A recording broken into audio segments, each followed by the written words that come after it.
Rabies ini masih menjadi beban masalah kesehatan serius pada daerah berkembang, ya, terutama pada Afrika dan pada Asia salah satunya.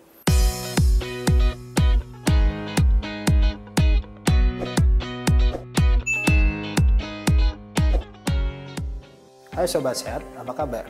Semoga selalu dalam keadaan yang baik ya. Hai Dok Ina Health, balik lagi nih bersama saya Dr. Jonathan dari RSA UGM. Pada kesempatan kali ini kita akan membahas tema menarik dan tentu sering kita jumpai.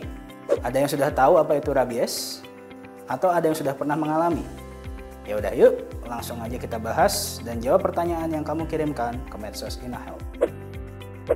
Pertanyaan pertama, itu ada, Hai Dok, kapankah gejala rabies ini muncul setelah digigit? Oke, jadi untuk gejala rabies sendiri, ya, sebelumnya kita berikan pemahaman dulu terkait rabies ini apa. Sebelumnya rabies itu apa sih? Rabies itu penyakit yang menyerang sistem saraf pusat.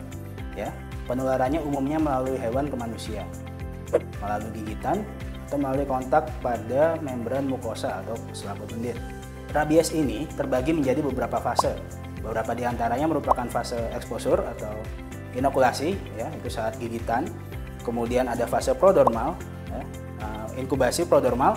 Kemudian ada yang namanya kita bilang akut, fase akut. Selanjutnya ke fase lanjut. Gejala itu muncul sebenarnya gejala awal itu sudah muncul ketika fase prodormal atau setelah masa inkubasi selesai.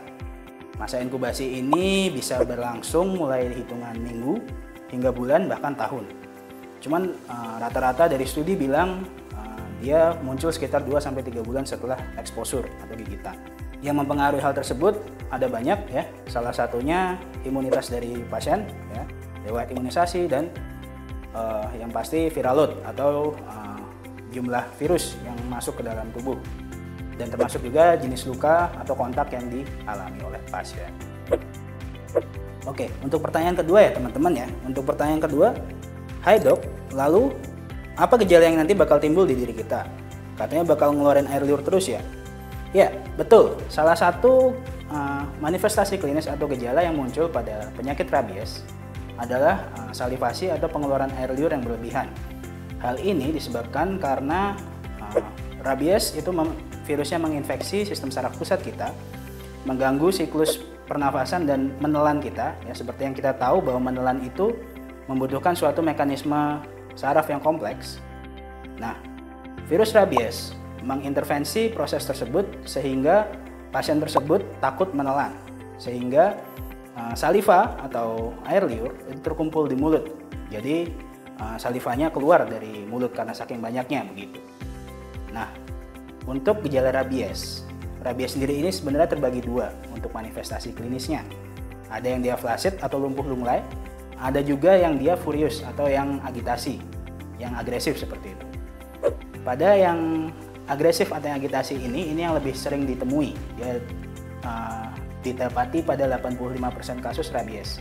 Nah, pada tipe furious, ya, selain hipersalivasi atau pengeluaran air liur berlebih, bisa juga ditemui fase agresif dan lucid, ya. Jadi dia agresif kemudian hilang.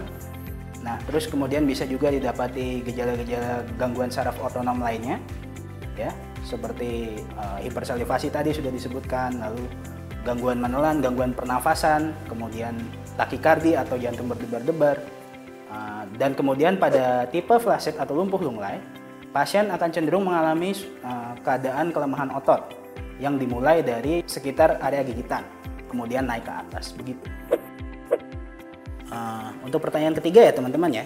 Jadi yang ketiga, Hai Dok, komplikasi apa yang terjadi jika kita abai dengan gigitan hewan rabies? Bisa sebabkan kematian kah? Jawabannya adalah bisa.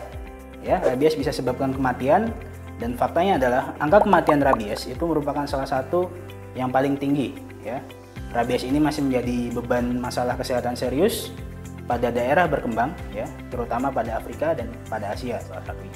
Karena yang sudah saya sebutkan tadi, pada pasien rabies akan didapati gangguan pernapasan dan apabila dibiarkan terus-menerus, ya, tidak menutup kemungkinan itu menjadi berat, ya, dan fase akhirnya berupa gagal nafas. Jadi gimana? Paham kan? Jangan lupa share informasi ini ke semua agar lebih bermanfaat. Kita jumpa lagi di episode selanjutnya. Saya Dr. Jonathan Pamit, salam sehat dan sampai jumpa.